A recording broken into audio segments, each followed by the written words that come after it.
Hello dear student, आप सभी का फिर से अभिनंदन है CRS एडु वर्ल्ड के इस यूट्यूब चैनल पर। तो हमने क्लास 10th के बायोलॉजी के सीरीज़ को कंटिन्यू कर रखा था। आज हम उसमें जो हमारा नेक्स्ट चैप्टर है, हमारा 7वां अध्याय आनुवंशिकता और जैव विकास, इसको कवर अप करने की कोशिश करेंगे। 2 वीडियो में ये जो पूरा चैप्टर है उसको कवर करेंगे हम लोग। आज हम लोग आनुवंशिकी को पूरा देख लेंगे और कल की क्लास में हम लोग जैव विकास के बारे में देखेंगे, कल यानी नेक्स्ट क्लास में। तो एक मोटिवेशनल लाइन के साथ आज की क्लास को भी हम लोग कंटिन्यू करते हैं। सुना है समंदर को बहुत गुमान आया है, सुना है समंदर को बहुत गुमान आया है, उधर ही ले चलो कश्ती जिधर तूफान आया है। इसी मोटिवेशनल लाइन के साथ आज की क्लास को हम लोग कंटिन्यू करते हैं। तो हमारा जो चैप्टर का नाम है वो है आनुवंशिकता और जैव विकास। सबसे पहले हम इसको समझते हैं कि आखिर है क्या ये। आनुवंशिकता का मतलब होता है आनुवांशिक गुण का, आनुवांशिक गुणों का पिता यानी जनक, पिता यानी माता पिता, जनक से उसके संतान में जाना। तो आनुवांशिक गुण ऐसे गुण होते हैं जो हमारे माता पिता से हमारे अंदर आते हैं, और आनुवांशिक गुणों का जनक से संतान में आना ही कहलाता है आनुवांशिकता। और विज्ञान की जिस शाखा में हम लोग आनुवांशिकता का अध्ययन करते हैं उसे हम लोग कहते हैं आनुवांशिकी। क्या बोलते हैं? आनुवांशिकी। ठीक, तो इसको हम लोग समझ लिए आनुवांशिकता क्या होता है। नेक्स्ट हम लोग समझते हैं जैव विकास को। इससे पहले हम थोड़ा सा आपको रिवाइज करा देते हैं। देखिए, जनन हम लोग पढ़े थे 2 तरह का होता है, अलैंगिक और लैंगिक। अलैंगिक और लैंगिक जनन। अलैंगिक जनन में क्या होता है, एक ही जीव होता है और इसी जीव से नया जीव यानी इसका संतान बनता है। लैंगिक जीव में 2 विपरीत जीव होते हैं, एक नर और एक मादा। फिर इनसे क्या होता है, युग्मक बनता है और उसी इनसे युग्मक बनता है जो क्या करता है, युग्मनज बनाता है और उससे नया जीव बनता है। मोटा मोटी 2 जीव से यहाँ एक जीव बन रहा है। अब एक्चुअली होता क्या है, देखो, कोई भी जो जीव है उसका शरीर कोशिकाओं से बना होता है और कोशिका में होता है केंद्रक। केंद्रक के अंदर होता है गुणसूत्र इस तरह से, और गुणसूत्र को जब आप खोलिएगा, इसको जब आप खोलिएगा तो इसमें बहुत सारा जो लपटा हुआ रहता है गुणसूत्र में, उसको खोलिएगा तो वो होता है हमारा क्या, DNA। यानी गुणसूत्र किससे बना हुआ है, DNA से। और DNA का जो ये खंड है, इस खंड को हम लोग बोलते हैं, DNA का जो खंड है उसको बोलते हैं जीन। यानी गुणसूत्र या केंद्रक जो है, केंद्रक के अंदर गुणसूत्र पाया जाता है जो DNA से बना है, और DNA किससे बना है, जीन से बना है। अब जीन जो है आगे चलकर देखिएगा, जीन में क्या होता है, बहुत सारा नाइट्रोजन क्षार होता है।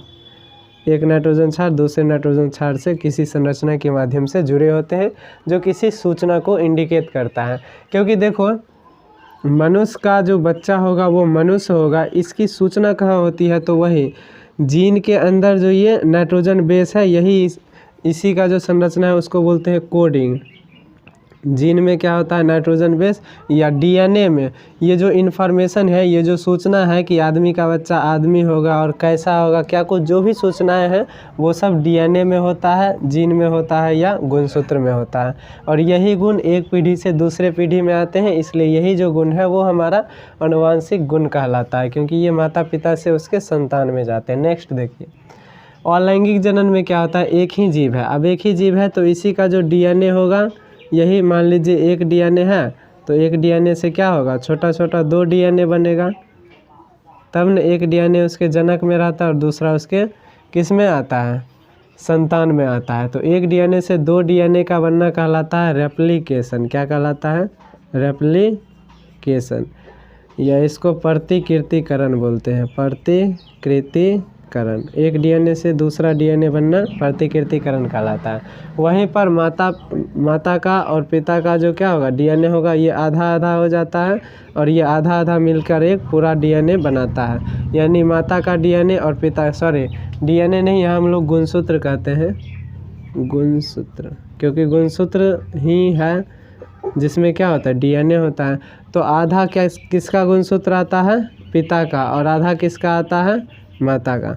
तो आधा गुणसूत्र माता का, आधा पिता का, तो आधा आधा मिलकर के एक पूरा गुणसूत्र बनता है बच्चे का। इसलिए आधा गुण किसके आते हैं, माता के आते हैं, और आधा गुण पिता के आते हैं। तो ये जो बच्चा होता है इसमें माता के भी गुण कुछ होते हैं और पिता के भी गुण होते हैं, यानी इसमें कुछ बहुत सारे ऐसे गुण होते हैं जो माता पिता दोनों के हूबहू समान नहीं होते हैं। तो इस तरह की स्थिति हमारी विभिन्नता कहलाती है। क्या कहलाती है? विभिन्नता।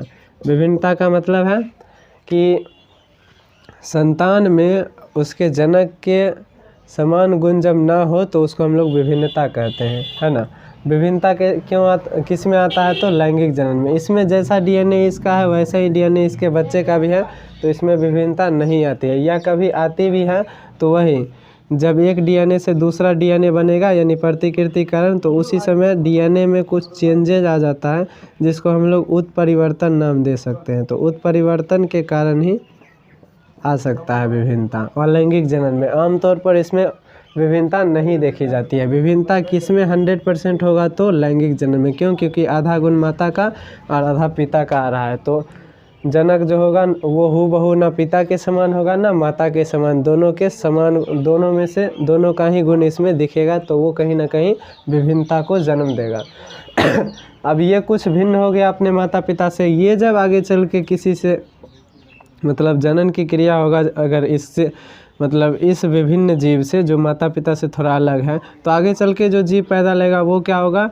इस दोनों से और इससे भी भिन्न होगा। तो विभिन्नता क्या होती है? अगले पीढ़ी में संचित होते जाती है। क्या होती है? संचित होते जाती है। तो विभिन्नताओं के संचित होने से एक नया प्रकार का जीव उत्पन्न होता है, जिसे हम लोग क्या बोलते हैं? जैव विकास बोलते हैं। यानी एक जीव से नए प्रकार के जीवों का उत्पन्न होना क्या कहलाता है? जैव विकास कहलाता है। अब अगर आपको कोई ये पूछे कि वैज्ञानिक मान्यता क्या है जैव विकास का, तो वैज्ञानिक मान्यता है डार्विनवाद। क्या है? डार्विनवाद। या इसी को हम लोग बोलते हैं प्राकृतिक चुनाव द्वारा प्राणियों का विकास। डार्विनवाद या प्राकृतिक चुनाव द्वारा प्राणियों का विकास। ओके, तो इसको हम लोग नेक्स्ट वीडियो में देखेंगे जैव विकास को। फिलहाल हम लोग आनुवंशिकता की बात करते हैं। देखो, विभिन्नता या इसी को विविधता भी बोल सकते हैं आप, या इसी को सिंपल अर्थ में आप अंतर भी बोल सकते हैं। तो जीवों के बीच जो क्या पाई जाती है? अंतर या विविधता, उसी को विभिन्नता बोलते हैं। विभिन्नता किस में उत्पन्न होता है? तो लैंगिक जनन में। क्या अलैंगिक जनन में होगा? तो हाँ, कभी कभी हो सकता है। कब होगा? तो उत्परिवर्तन के वजह से होगा। उत्परिवर्तन क्या होता है? तो जो हमारा जीन है, जीन से क्या बनेगा? डीएनए, और डीएनए से क्या बनेगा? गुणसूत्र। ठीक है, तो हमारा जो जीन है ये पूरा डीएनए हो गया, और छोटा छोटा जो खंड है वो जीन है। तो जीन के अंदर क्या होगा? इसकी संरचना होती है। तो जीन की संरचना में परिवर्तन ही क्या है? उत्परिवर्तन है। ठीक है, अब अगर आपसे पूछे कि आनुवंशिकी का पिता किसे, देखो आनुवंशिकता का अध्ययन जिस विज्ञान की शाखा में हम लोग करते हैं उसे क्या बोलते हैं? आनुवंशिकी। आनुवंशिकी, ठीक है। और आनुवंशिकता क्या होता है? आनुवंशिक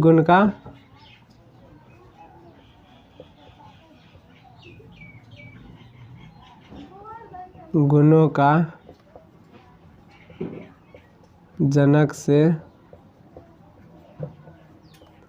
संतान में आना क्या कहलाता है? आनुवंशिकता। और इसका अध्ययन हम जिस विज्ञान की शाखा में करते हैं उसे कहते हैं आनुवंशिकी। आनुवंशिकी के जो जनक हैं यानी फादर ऑफ जेनेटिक्स, वो है हमारे मेंडल साहब। इनका पूरा नाम है ग्रेगर जॉन मेंडल। एक्चुअली ये है कैसे? तो देखिए, इन्होंने मटर जो है हमारा साधारण मटर के पौधे पर क्या क्या कराया था? इसी आनुवंशिकी का प्रयोग किया था, और उसके आधार पर इन्होंने 3 नियम दिए थे। कितने नियम? 3। आनुवंशिकी के 3 नियम।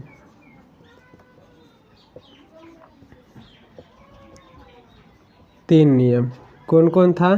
तो पहला था पृथक्करण का नियम। दूसरा इनका नियम था प्रभाविता का नियम।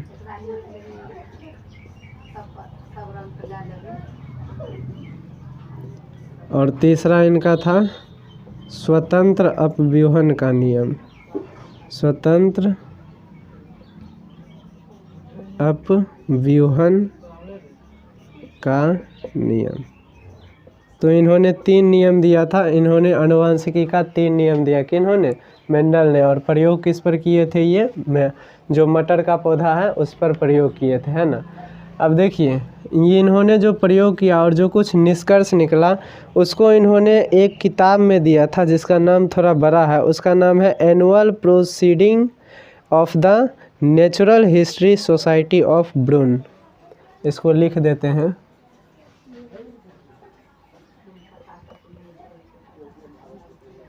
Annual proceeding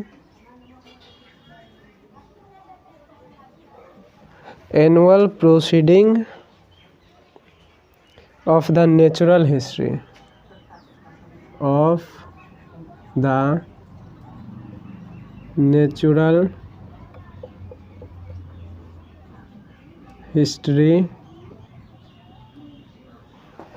the natural history society of Brunn।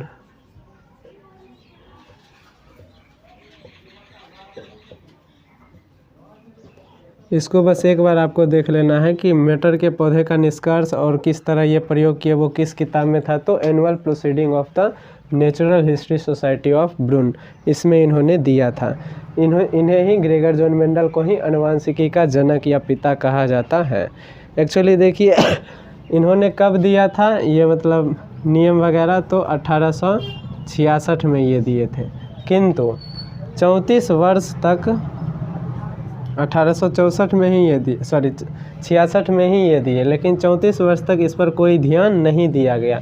क्यों नहीं दिया गया? क्योंकि इनके प्रयोग में मैथमेटिक्स का ज़्यादा उपयोग था। मैथमेटिक्स यानी गणितीय संकलन ज़्यादा था, हिंदी में बोले तो गणितीय संकलन का प्रयोग इन्होंने ज़्यादा किया। अभी हम उस प्रयोग को आपको बताएंगे तो आपको पता चलेगा कितना गणितीय संकलन है। फिर 34 वर्ष के बाद तो 1866 में 34 जोड़ेंगे तो कितना होगा, 0 9 1 10, फिर 1900 ईस्वी में क्या हुआ, इस पर ध्यान दिया गया और इसको वैज्ञानिक मान्यता दी गई। किसको? इनके प्रयोगों को, है ना। तो ये इसको भी आपको क्या करना है, ध्यान में रखना है। अब हम लोग समझते हैं थोड़ा सा इनके कितने प्रयोग थे। पहले आप ये समझिए कि इन्होंने मटर को ही क्यों चुना। अगर क्वेश्चन ऐसा आता है कि ग्रेगर जॉन मेंडल ने अपने प्रयोग में मटर को ही क्यों चुना, मटर क्यों, मटर क्यों, शॉर्ट में मैं लिख रहा हूँ, आप समझदार हैं लिख सकते हैं। तो पहला कारण क्या दीजिएगा, मटर के पौधे को लगाना आसान होता है या बगीचे में लगाना आसान होता है। पहला ये दे दीजिएगा, आसान होता है। दूसरा, मटर का जीवन काल कम होता है। जीवन काल कम है तो जल्दी रिजल्ट ये दे देगा। मान लीजिए हम एक बौना पौधा और एक लंबा पौधा में क्रॉस कराए और हमको जानना है कि इससे जो मतलब बीज बनेगा उससे जब हम पौधा उगाएंगे तो वो लंबा होगा या बौना।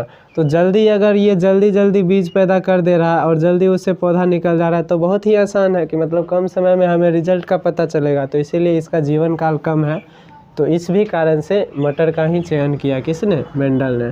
थर्ड आप दीजिएगा, इसमें या मटर में परागन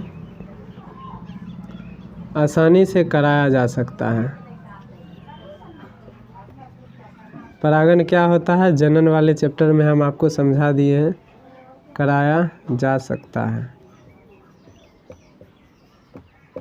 परागन का मतलब होता है जो हमारा नर युग्मक है, ये क्या है, पौधा है, ये अंडाशय, ये वर्तिकाग्र। तो परागकण का वर्तिकाग्र तक पहुंचना ही क्या कहलाता है, परागन कहलाता है। ठीक है, तो ये इसमें कराना, किस में, मटर में कराना बहुत ही आसान होता है। नेक्स्ट आप लिखिएगा। तो परागन भी आसान हो गया और जीवन काल की व्याख्या हमने कर ही दिया, मतलब उसका जीवन काल के बारे में बता ही दिया।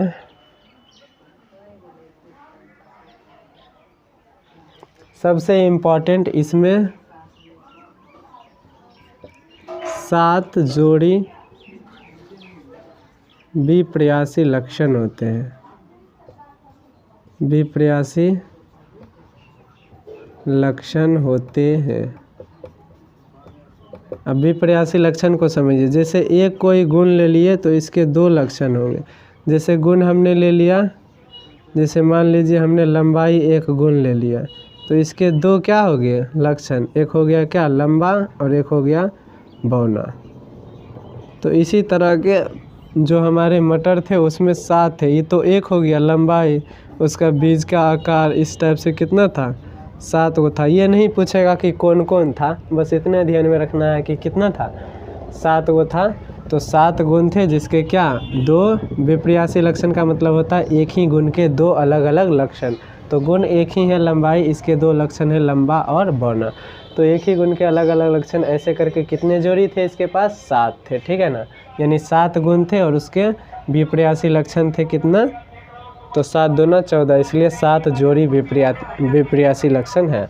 तो यही 4 कारण था, और भी आप जोड़ सकते हैं या किताब से देख लीजिएगा। मेन जो इम्पोर्टेंट था उसको हम लिखा दिए। इसी के वजह से ग्रेगर जॉन मेंडल साहब जो थे उन्होंने मटर के पौधे को चुना, इसके लिए अपने प्रयोग के लिए, आनुवंशिकता का व्याख्या करने के लिए। देखिए, तो सबसे पहला जो मेंडल का नियम था वो था पृथक्करण का नियम, जो कि कहता है एक पीढ़ी से दूसरी पीढ़ी में जाने के लिए किसी लक्षण के जीन प्रारूप से क्या होते हैं एलील अलग हो जाते हैं। अब जैसे मान लीजिए क्या है, ये एक लक्षण है लंबाई जिसका क्या है जीन प्रारूप है। जीन प्रारूप का मतलब ये कैपिटल टी और कैपिटल टी क्या है जीन प्रारूप, और ये एक दूसरे के एलील भी कहलाएंगे। तो ये जब एक पीढ़ी से मान लीजिए ये क्या है जनक पीढ़ी है, इससे अगर क्या होगा हमको युग्मक बनाना होगा तो इस टी और इस टी को अलग कर देंगे। जैसे एक कैपिटल टी स्मॉल टी है तो कैपिटल टी अलग हो जाएगा और स्मॉल टी अलग हो जाएगा। जैसे अगर 2 लक्षण को एक साथ ले लिए वाई वाई आर आर, तो इसके भी एलील क्या हो जाएंगे अलग हो जाएंगे। वाई और आर एक साथ आ जाएगा और यहाँ भी वाई और आर एक साथ आ जाएगा। तो मतलब यहाँ पर जितना है उसका क्या कर देना है आधा करके 2 भाग में बांट देना है। यही हमारा क्या कहलाता है पृथक्करण का नियम कहलाता है। यहाँ पर ये जो 2 एक साथ दिख रहे हैं टी, इसको बोलेंगे जीन प्रारूप, या और इसमें क्या है 1 जीन और 2 जीन। इसमें जीन प्रारूप में कितने जीन हैं 2, और यही है एक दूसरे के क्या विपर्यासी लक्षण। यहाँ पर तो क्लियर नहीं है, दोनों कैपिटल टी है तो दोनों ही लंबापन को शो कर रहा है। यहाँ पर एक है लंबा और एक क्या है बौना। अब दूसरा हमारा कहता है कि प्रभाविता का नियम, जब एक ही साथ प्रभावी और अप्रभावी दोनों हो। यहाँ पर क्या है लंबा, तो लंबा और लंबा, देखिए लंबाई में के जो विपर्यासी लक्षण है 2, एक लंबा और एक बौना, लंबा और बौना, लंबा और बौना। तो लंबा हमारा प्रभावी होता है और बौना हमारा अप्रभावी होता है। तो यहाँ देखिए लंबा लंबा, तो इसमें तो दोनों लंबा ही है, इसमें लंबा और बौना, तो दोनों क्या है एक प्रभावी है और एक अप्रभावी। तो बताइए जब एक ही लक्षण के जीन प्रारूप में एक प्रभावी गुण का जीन होगा और एक अप्रभावी गुण का जीन होगा, तो ये वाला पौधा लंबा होगा या बौना।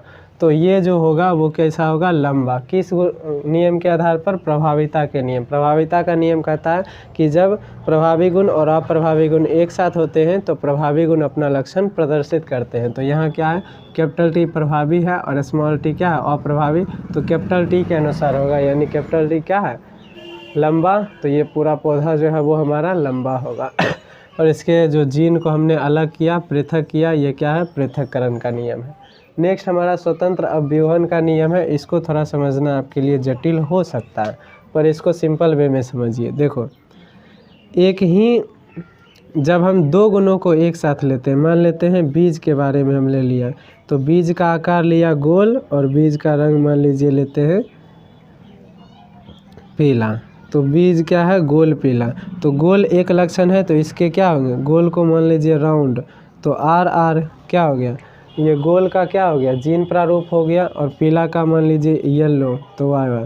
तो 2 गुण को जब हम एक साथ लेंगे तो ऐसा नहीं है कि जब भी ये आगे बढ़ेगा तो ये दोनों गुण एक ही साथ आएगा, यानी जो पीला होगा वो गोल होगा और जो गोल होगा वो पीला होगा।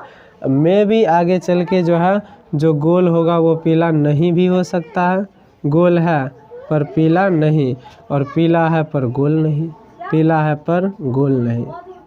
तो अगर इस तरह का घटना हो सकता है किसके अनुसार, स्वतंत्र अवयवों के अनुसार, कि यहाँ पर जो एक साथ क्या है जीन है, वो ऐसा नहीं है कि अगली पीढ़ी में एक ही साथ जाएंगे, स्वतंत्र रूप से वो अपना गुण प्रदर्शित करेंगे, यानी अलग हो सकते हैं। स्वतंत्र का मतलब अलग हो, एक दूसरे पर निर्भरता नहीं है इनकी, है ना।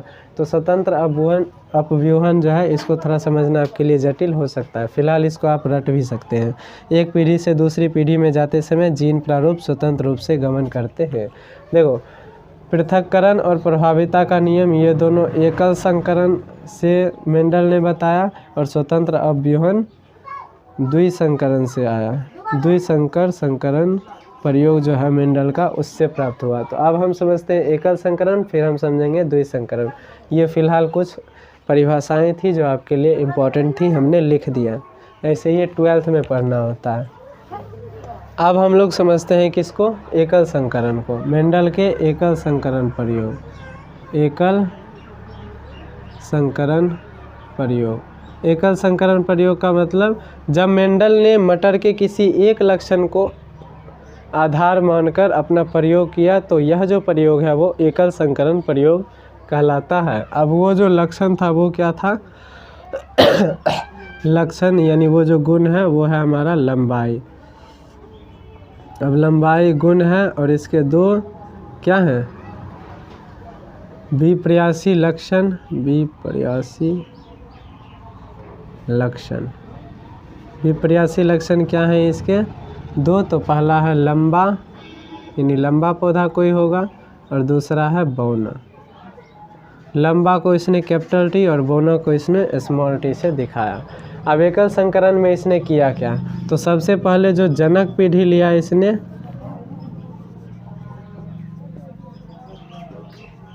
जनक पीढ़ी को मेंडल ने पी से दिखाया, है ना। तो पी में क्या आया, एक लंबा पौधा और एक बौना पौधा। एक लंबा पौधा लिया इसने और एक बौना, इसको शुद्ध लंबा और शुद्ध बौना भी कह देंगे। क्यों, क्योंकि इसमें इसके जीन प्रारूप में दोनों जो एलील है दोनों ही क्या है, लंबा वाला है, और इसमें दोनों जो एलील है इसके जीन प्रारूप में बौना में, ये भी दोनों क्या है, बौना वाला ही है। अब पृथक्करण के अनुसार एक टी और एक टी हम बाहर कर लिए, फिर यहाँ भी क्या होगा, एक स्मॉल टी और एक स्मॉल टी बाहर। अब इस दोनों के बीच जब संकरण होगा तो क्या होगा, कैपिटल टी और स्मॉल टी मिलेगा तो कैपिटल टी स्मॉल टी, फिर capital T small T, capital और स्मॉल, यह भी कैपिटल और स्मॉल। तो यहाँ पर देखिए एक क्या है, इस जीन प्रारूप को देखेंगे तो एक लंबा का जीन है और एक क्या है, बौना का जीन है। तो लंबा का जीन और बौना का जीन यहाँ दिख रहा है। तो ये वाला जो पौधा है ये लंबा होगा कि बौना, तो अकॉर्डिंग टू प्रभाविता का गुण, प्रभाविता का नियम, ये कैसा होगा हमारा, लंबा। और इस वाला जो पीढ़ी है, यानी जनक के संकरण से जो पीढ़ी प्राप्त हुआ लंबा और बौना के संकरण से, उसको हम लोग F1 बोलते हैं, यानी फर्स्ट जनरेशन। ठीक है, तो फर्स्ट जनरेशन में जितने भी पौधे हुए वो कैसे हुए, लंबा। ये किससे बना, कैपिटल टी, इसके और इसके संकरण से, ऐसे भी आप दिखा सकते हैं।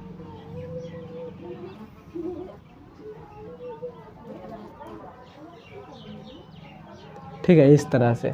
अब F2 जनरेशन के लिए क्या करना होता है, F1 में संकरण, F1 में स्वपरागन, यानी F1 की क्रिया किसी से, F1 से ही कराएंगे तो बनेगा हमारा F2 जनरेशन। तो यहाँ तक आप लिख लीजिए। आप देखिए हम लोग F1 के संकरण कराते हैं, तो F1 क्या हमारा, कैपिटल टी स्मॉल टी और कैपिटल टी स्मॉल टी। इसमें जब हम लोग क्रॉस कराएंगे यानी स्वपरागन, तो क्या होगा, इसके भी क्या एलील अलग अलग हो जाएंगे पृथक्करण के अनुसार। तो एक हो जाता है कैपिटल टी, एक हो जाता है स्मॉल टी। अब इसका भी होगा एक कैपिटल टी स्मॉल टी। इसका इस तरह से क्या कर लेंगे हम लोग, टेबल बना लेंगे। इसमें एक क्या होगा, एक होगा नर पौधा और एक क्या होगा, मादा। तो नर को हम लोग ऐसे दिखाते हैं और मादा को ऐसे। अब इसमें से कोई भी नर और मादा हो सकता है। मान लेते हैं नीचा वाला क्या नर है और ऊपर वाला मादा। अब कैपिटल टी और कैपिटल टी मिलेगा तो कैपिटल टी और स्मॉल टी मिलेगा तो capital T small T, capital T small T मिलेगा तो देखो इसको ऐसे मत लिखना आप लोग, small T capital T. Capital अगर है तो उसको पहले लिख दीजिए। ऐसे दोनों का मतलब एक ही है, जो प्रभावी गुण होगा वही अपना गुण दर्शाएगा। और यहाँ क्या होगा, स्मॉल टी, इधर से स्मॉल टी, उधर से स्मॉल टी, तो ये हो जाएगा। यानी यहाँ पर जो 4 पौधे हुए, एक इसमें 1 2 3, देखो ये भी लंबा और लंबा मिल के लंबा, लंबा और बौना, तो प्रभावी कौन है, लंबा, तो लंबा ही होगा। इसमें बौना बौना तो बौना, यानी 3 पौधे क्या हुए, 3 पौधे हो गए।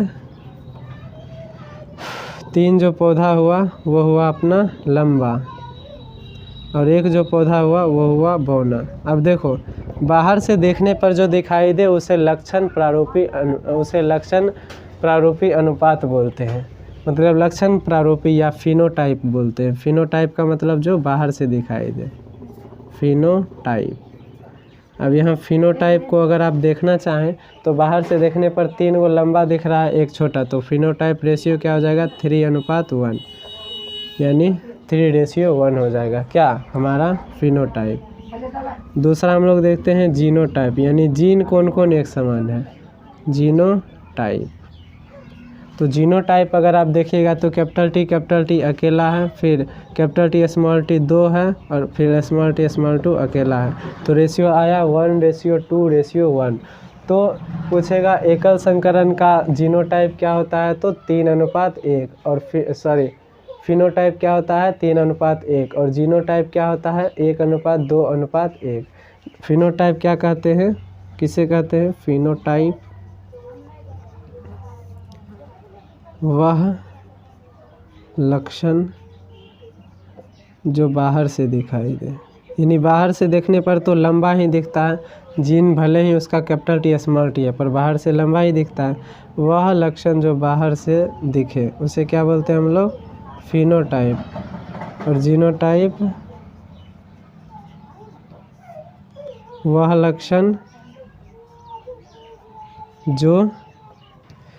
लक्षण जो क्या है, जीन की संरचना पर निर्भर करता है। जीन वह लक्षण जो जीन संरचना से पता चलता है, ठीक है। तो एक संकर संकरण में क्या होता है, पहले हमारा क्या होता है, जनक पीढ़ी होता है, जनक पीढ़ी। जनक पीढ़ी में एक हम लोग लेते हैं लंबा पौधा और एक हम लोग लेते हैं बौना पौधा। उसके बाद हमारा आता है F1 पीढ़ी, जिसमें कैपिटल टी स्मॉल टी करके 4 पौधे होते हैं, जो सब क्या होते हैं, लंबा ही होते हैं। फिर हमारा आता है F2 पीढ़ी। F2 पीढ़ी F1 के ही क्या संयुग्मन से बनते हैं, यानी स्वपरागन से बनते हैं। F1 में क्या कराएंगे, ये किससे बनते हैं, F1 में स्वपरागन से। तो इसमें फिनोटाइप क्या होता है, यानी लक्षण प्रारूपी, हिंदी में लक्षण प्रारूपी, इंग्लिश में फिनोटाइप बोलते हैं। तो फिनोटाइप रेशियो होता है 3:1, और जीनोटाइप क्या होता है, जीनोटाइप होता है 1:2:1। तो ये हो जाएगा हमारा एकल संकरण। अब हम द्विसंकरण की बात करते हैं। तो अब हम लोग देखते हैं द्विसंकरण संकरण के बारे में। द्विसंकर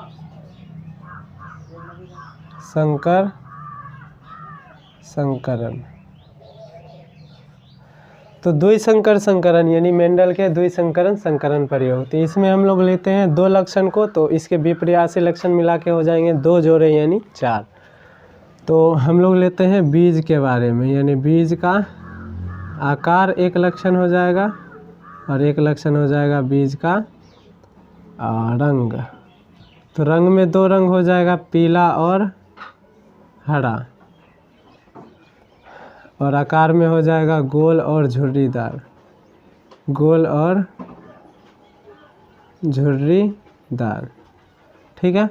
तो गोल को हम लोग कैपिटल R, झुर्रीदार को स्मॉल r लिखेंगे, पीला को कैपिटल Y और हरा को स्मॉल y लिखेंगे, ठीक है। तो ये हमारे लक्षण हो जाएंगे।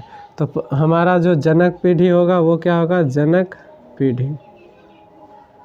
जनक पीढ़ी को P से दिखाते हैं हम लोग। तो जनक पीढ़ी में हम लोग क्या लेते हैं, capital Y, capital R, capital R।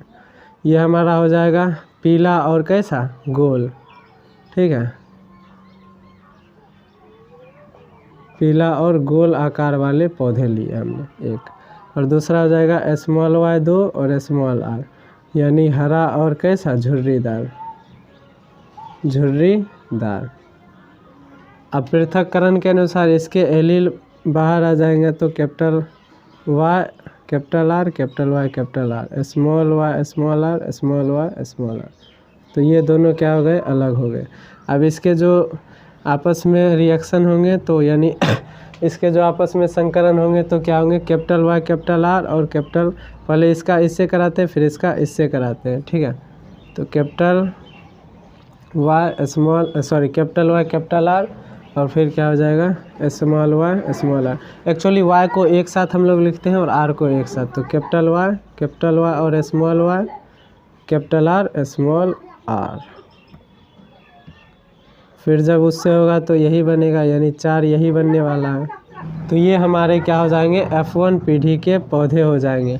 तो इसमें देखो कैपिटल वाई स्मॉल वाई, अब इसमें देखो पीला वाला प्रभावी होता है और इसमें गोल वाला प्रभावी होता है, ठीक है। तो कैपिटल वाई है पीला वाला, स्मॉल वाई है हरा वाला, तो यहाँ पर ये दोनों प्रभावी क्या हो जाएगा, पीला वाला। तो पहला जो हो जाएगा मतलब पौधे का जो रंग होगा वो कैसा हो जाएगा, पीला। और है क्या आर, कैपिटल आर और स्मॉल आर, यानी राउंड यानी गोल, और ये क्या झुर्रीदार। तो गोल जो है हमारा क्या हो जाएगा, प्रभावी। यानी F1 पीढ़ी में जितने भी पौधे होंगे वो कैसे होंगे, पीला और गोल। किस नियम के अनुसार, तो प्रभाविता के नियम के अनुसार, ठीक है।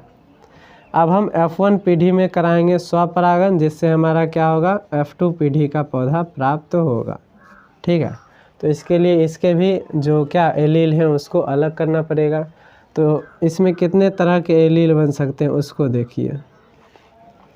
इसमें बन सकता है कैपिटल वाई कैपिटल आर एक, फिर कैपिटल वाई स्मॉल आर दूसरा, फिर स्मॉल आर वाई और कैपिटल आर, फिर स्मॉल वाई स्मॉल आर। तो 4 तरह के इससे क्या बन सकते हैं, एलील बन सकते हैं, या 4 तरह के हमारे जो जीन प्रारूप हैं वो बन सकते हैं। तो जीन प्रारूप हमने देखा इस लक्षण के कितने बनेंगे, 4। अब इसके बीच क्या होगा, स्वपरागन होगा, तो उससे कैसे पौधे बनेंगे, यानी कितने और किस तरह के बनेंगे उसको आपको देख लेना है। तो अब F2 पीढ़ी कैसे निकलेगा F1 के स्वपरागन के तत्पश्चात।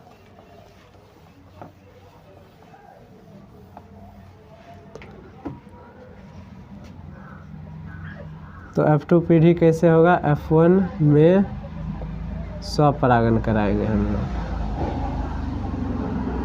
तो हमारा जो एलील था वो कैपिटल वाई कैपिटल आर था, कैपिटल वाई स्मॉल आर, फिर स्मॉल वाई कैपिटल आर और small Y small R, small Y small R. यही ले लेंगे इधर भी हम लोग।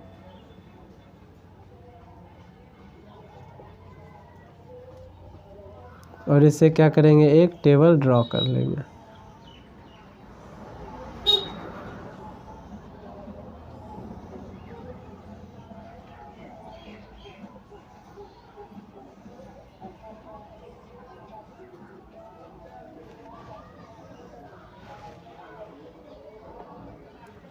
अब यहाँ भी वही सिस्टम, एक को हम लोग मान लेते हैं मेल और एक को फीमेल।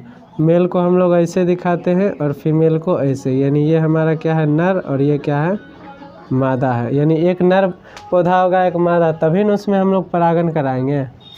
तो अब देखिए परागन जब होती है तो वाई वाला को पहले लिखेंगे, आर वाला को बाद में। तो कैपिटल वाई और capital R capital R, capital Y capital R small R, capital Y small Y capital R capital R, capital Y small Y capital R small R, ठीक है। इसी तरह से हम करा लेते हैं। अब इसमें जो पौधे बने उसके अगर आपको ये देखने हैं कि किस प्रकार के बनेंगे, उसके जो बीज होंगे तो उसको कैसे देखेंगे। मान लेते हैं इसमें से कुछ हम जीन प्रारूप बाहर निकाल लेते हैं। एक हमने इसको निकाला, एक हमने इसको निकाला, और एक मान लीजिए इसको निकाल लेते हैं, capital Y capital R small R, और एक मान लीजिए इसको निकाल लेते हैं, small Y capital R capital R. तो इसमें प्रभावी और अप्रभावी गुण को देखकर हम बता सकते हैं। वाई क्या है, येलो, यानी पीला पीला है तो इसका रंग कैसा होगा, पीला। और आर है राउंड यानी गोल, तो गोल गोल है तो कैसा होगा, गोल। ठीक है, तो ये जो बीज होगा ये यानी ये जो पौधे होंगे इसका बीज कैसा होगा, पीला और गोल। यहाँ small Y small R small R, यानी स्मॉल वाई का मतलब हरा और स्मॉल आर का मतलब झुर्रीदार। तो ये जो पौधे होंगे इसके जो बीज होंगे कैसे होंगे, हरा और झुर्रीदार। कैपिटल वाई स्मॉल वाई, तो कैपिटल वाई के अनुसार कैसा हो जाएगा, गोल। और कैपिटल आर स्मॉल आर के में कैपिटल आर के अनुसार कैपिटल वाई के अनुसार पीला और कैपिटल आर के अनुसार गोल, तो ये कैसा हो जाएगा, गोल पीला, यानी पीला और गोल। स्मॉल वाई है दोनों तो ये हो जाएगा हरा, और कैपिटल आर है दोनों तो ये कैसा हो जाएगा, गोल। यानी ये कैसा, ये जो पौधा होगा उसका बीज होगा हरा और गोल। तो इसी तरह से इसके जो मतलब किस तरह के पौधे बन रहे हैं वो आपको पता चल जाएगा। अब इसमें मेन पूछता है जीन प्रारूपी और लक्षण प्रारूपी अनुपात, यानी फिनोटाइप रेशियो और जीनोटाइप रेशियो। तो वो आपको कैसे ध्यान में रखना है उसको हम बताते हैं। देखो, एक संकर संकरण का जो फिनोटाइप था, फिनोटाइप वो क्या था, 3:1, और जीनोटाइप क्या था, वो था 1:2:1, यानी 1:2:1। तो यहाँ पर ये एक लक्षण का कराए तो एकल संकरण था, अब 2 लक्षण के लिए 2 लक्षण लेंगे तो इसी से हम लोग करा देंगे तो क्या होगा, हमारा 2 लक्षण हो जाएगा।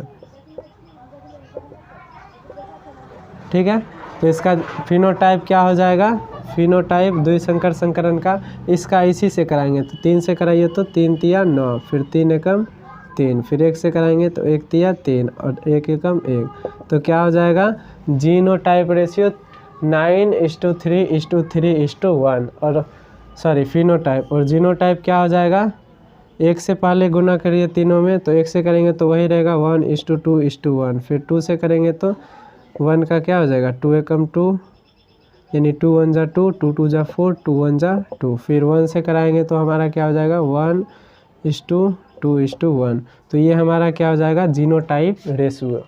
तो इस तरह से आप क्या कर सकते हैं, इसके जीनोटाइप और फिनोटाइप रेशियो को बता सकते हैं।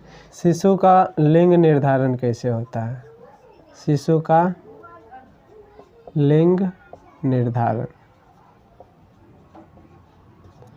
तो मनुष्य जो है यानी मानव में कुल 23 जोड़ा यानी कितना, 46 गुणसूत्र होते हैं। तो मनुष्य के अंदर कितने गुणसूत्र होते हैं, 23 जोड़ा यानी 46 गुणसूत्र। अब मानव में क्या आ गया, स्त्री और पुरुष दोनों। अब इसमें जो होता है 22 जोड़ा समान होता है, किसमें स्त्री और पुरुष दोनों में, स्त्री और पुरुष दोनों में ही क्या होता है, 22 जोड़ा समान होता है। और हमारा 23वां जो जोड़ा होता है, यानी 23वां जोड़ा जो होता है, यह सीधे हम लोग क्या कर सकते हैं, चलिए 23वां जोड़ा हमारा 23वां जोड़ा अलग होता है। ये पुरुष में जो होता है, पुरुष में 23वां जोड़ा XY होता है, और स्त्री में जो 23वां जोड़ा होता है या मादा में जो होता है वो होता है XY। ये 22 जोड़ा जो एक समान गुणसूत्र है, इसको हम लोग कायिक गुणसूत्र भी बोल सकते हैं, कायिक गुणसूत्र। और 23वां जोड़ा जो अलग है इसको हम लोग बोलते हैं लिंग गुणसूत्र। क्या बोलते हैं, लिंग गुणसूत्र।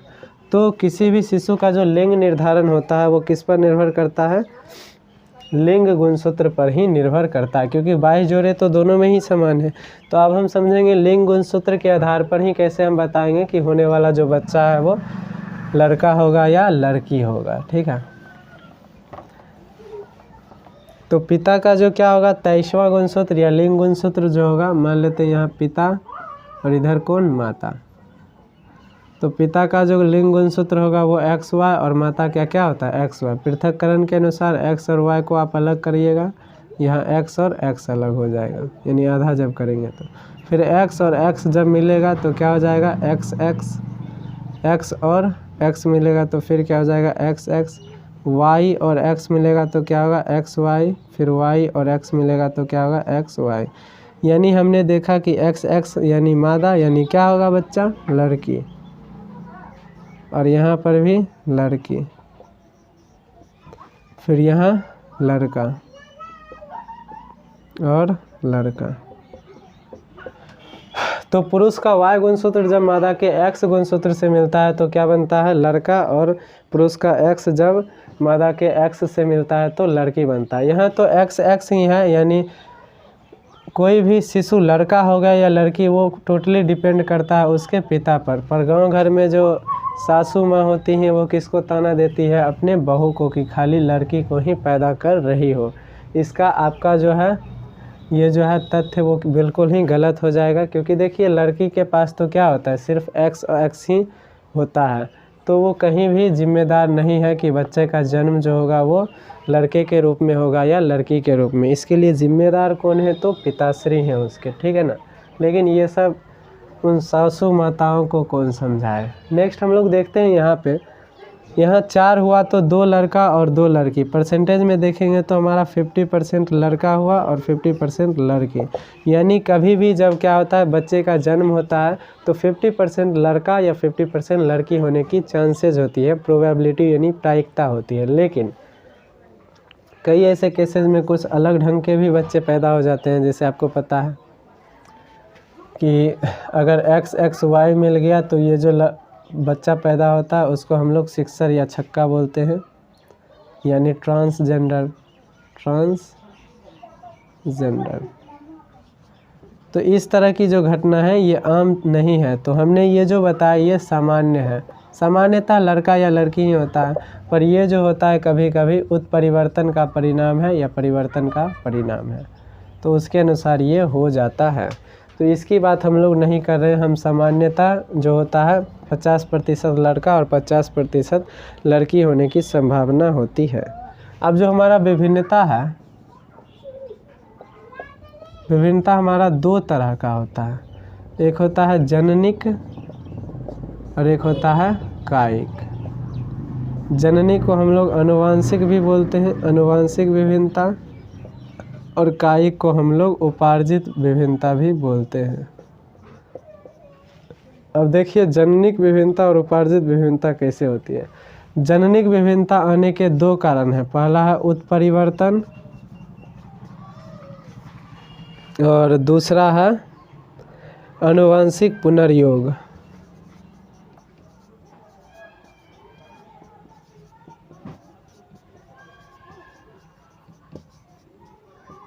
ठीक है, और उपार्जित का आने का जो कारण है वो है वातावरण या जो हमारी जलवायु है, जलवायु परिवर्तन।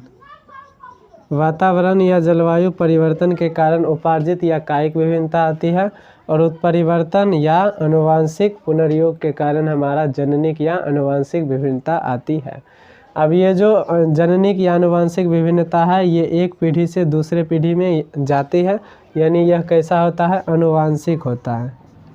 अनुवांशिक, इसका नाम भी है अनुवांशिक। अनुवांशिक का मतलब होता है जनक से उसके संतति में जाना, जबकि कायिक जो है ये जन्म के बाद उत्पन्न होता है, वो वातावरण और जलवायु पर निर्भर करता है, तो ये आनुवांशिक नहीं होती है। अब यहाँ एक टर्म जो आ गया इसको हम आपको समझाते हैं, उत्परिवर्तन और आनुवांशिक पुनर्योग को। फिलहाल ये आप समझ गए कि किसमें क्या होता है।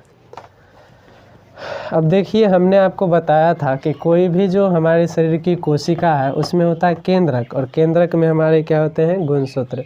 यानी एक हमारा क्या है, कोशिका सेल है, उसमें होता है क्या, केंद्रक। अब केंद्रक में हमारा होता है गुणसूत्र, जिसको इंग्लिश में बोलते हैं क्रोमोसोम। तो होता है हमारा गुणसूत्र, इस तरह से होता है। गुणसूत्र किससे मिलकर बना होता है, तो DNA से, और DNA किससे मिलकर बना होता है, तो जीन से। अब जीन की संरचना कुछ इस तरह से होती है, और इसमें क्या होते हैं, बहुत सारे नाइट्रोजन क्षार होते हैं। यानी अगर जीन पूछे किससे मिलकर बना होता हो तो वो N किसका होता है, नाइट्रोजन का, और क्षार, नाइट्रोजन क्षार से मिलकर बना होता है। तो नाइट्रोजन क्षार के क्रम में अगर परिवर्तन आ गया, यानी जीन की संरचना अगर बदल गई, तो जीन की संरचना अगर बदल जाता है तो इसको हम लोग बोलते हैं उत्परिवर्तन। क्या बोलते हैं? उत्परिवर्तन। जो भी हमारे शरीर में जो भी कुछ बनेगा उसका सूचना किसके पास होता है? यही जीन या डीएनए या गुणसूत्र के ही पास होता है। तो अगर जीन की संरचना बदल गई तो इसके पास सूचना बदल जाएगा और अलग तरह के जीव पैदा हो जाएंगे, तो कहीं ना कहीं विभिन्नता तो आएगी ही, है ना। तो जीन की संरचना में परिवर्तन से जो विभिन्नता उत्पन्न होती है उसे क्या बोलते हैं? उत्परिवर्तन बोलते हैं। अब जीन है डीएनए में किसी न किसी क्रम पर लगा होता है और डीएनए किसी न किसी क्रम पर क्या होता है? इस गुणसूत्र में लगा होता है। तो जीन की संरचना में परिवर्तन जो होता है उसको उत्परिवर्तन बोलते हैं। और जीन के स्थान या स्थिति में जब परिवर्तन होता है कि मान लीजिए इसको यहाँ होना था इस जीन को, लेकिन यहाँ आ गया, तो जब इसकी स्थिति या स्थान में परिवर्तन होता है तो उसी को हम लोग बोलते हैं आनुवांशिक पुनर्योग। तो दोनों टर्म आपको समझ आ गया। उत्परिवर्तन और आनुवांशिक पुनर्योग के जो होता है वो जननिक या आनुवांशिक विभिन्नता में देखने को मिलता है। नेक्स्ट वीडियो में हम लोग क्या करेंगे? जो हमारा जैव विकास है उसको कंटिन्यू करेंगे। नेक्स्ट वीडियो में हम लोग इसको कंटिन्यू करेंगे। आज के लिए इतना ही, मिलते हैं नेक्स्ट वीडियो में। तब तक के लिए बाय बाय, जय हिंद।